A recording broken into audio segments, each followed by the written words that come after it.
চলুন একটি হাদিস পড়ি, মন ভালো হয়ে যাবে, চোখে পানি চলে আসবে। সহিহ বুখারী ৭৫০৭ নম্বর হাদিস। রাসূলুল্লাহ সাল্লাল্লাহু আলাইহি ওয়াসাল্লাম বলেছেন, আল্লাহ তাআলা বলেন, আমার এক বান্দা পাপ করে আর তারপর বলে, ইয়া আল্লাহ, আমার অপরাধ মাফ করে দিন। তারপর আল্লাহ বলেন, আমার বান্দা গুনাহ করেছে আর এরপর বুঝতে পেরেছে তার এক রব রয়েছেন যিনি গুনাহের জন্য ক্ষমা করতে পারেন, আবার শাস্তিও দিতে পারেন। তখন আল্লাহ তাকে মাফ করে দেয়।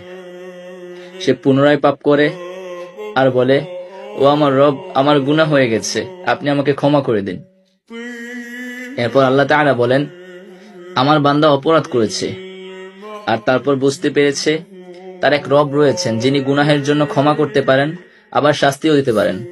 তারপর আল্লাহ তাকে আবার ক্ষমা করে দেয়। সে আবারও গুনাহ করে আর বলে, হে আমার রব, আমার পাপ হয়ে গিয়েছে, আমাকে ক্ষমা করে দিন। তারপর আল্লাহ তাআলা বলেন, আমার বান্দা গুনাহ করেছে আর এরপর বুঝতে পেরেছে তার এক রব রয়েছেন যিনি গুনাহের জন্য ক্ষমা করতে পারেন, আবার তার বিচারও করতে পারেন। আমি আমার বান্দাকে ক্ষমা করে দিলাম, তার যা ইচ্ছা সে তা করুক। যতবার মন দিয়ে পড়ি, অনুভব করি, চোখ ভিজে আসে।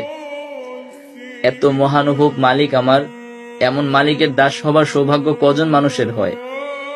এতই মহৎ, মহান আর স্নেহময়, ক্ষমাশীল তিনি।